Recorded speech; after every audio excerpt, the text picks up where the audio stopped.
Nichée sur la rive gauche du Rhône, face à Tournon-sur-Rhône, la ville de Tain-l'Hermitage raconte une histoire intimement liée au fleuve, à la vigne et à une légende devenue célèbre. Dès l'Antiquité, le Rhône est un axe majeur de circulation. Les Romains implantent ici culture et voies commerciales, profitant d'un terroir exceptionnel.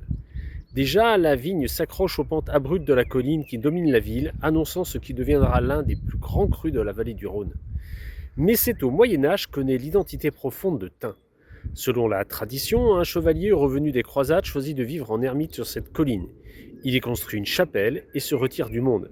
C'est de cette histoire que vient le nom de l'Ermitage.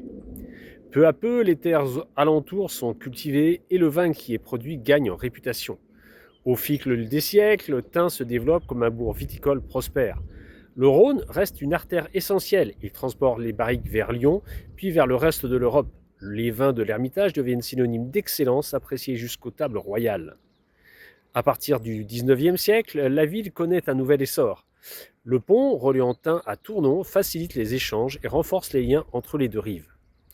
Mais cette période est aussi marquée par une crise majeure, le phylloxéra, un parasite qui ravage les vignobles. Comme ailleurs, en France, les vignes sont replantées et le savoir-faire local permet à la région de renaître.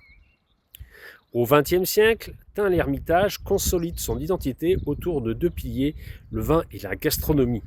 La colline de l'Hermitage est aujourd'hui mondialement connue pour ses grands crus, notamment les vins rouges puissants à base de syrah et les rares blancs issus de Marsanne et de Roussanne.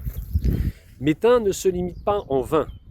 En 1922, une autre aventure débute avec la création de la célèbre maison Valrhona, spécialisée dans le chocolat haut de gamme, et continue à faire rayonner la ville à l'international, attirant chefs et passionnés du monde entier.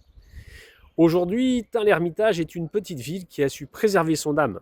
Entre ses quais paisibles, ses caves historiques et ses paysages de vignes en terrasse, elle incarne l'équilibre entre tradition et excellence. Face au Rhône, qui continue de couler comme il le fait depuis des millénaires, Tain rappelle que certaines histoires ne s'écrivent pas seulement dans les livres, mais dans la terre, dans le vin et dans le temps lui-même. Voilà, et j'espère comme moi que vous aurez aimé cette merveilleuse petite balade. Et on se revoit très bientôt pour une nouvelle vidéo. Ciao, ciao.